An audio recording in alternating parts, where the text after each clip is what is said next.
How to add a video in Youcut. Want to combine videos into one epic clip? Let's add another video in Youcut like a pro. Start by launching Youcut and creating a new project. Import your first video, then tap the plus icon on the right side of your timeline. Select the next video you want to add. Youcut will automatically place it at the end of your timeline.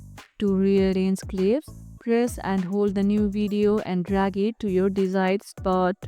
You can also trim or split the new video just like the first one.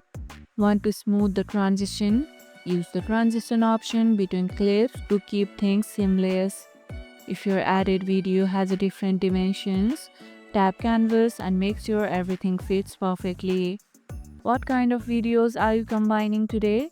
Let me know in the comments below. Now you have mastered adding video in Youcut. Stack those scenes and tell your story. And if this video helped, hit the like button, share it, subscribe and leave a comment. Thanks for watching and I'll see you in the next one.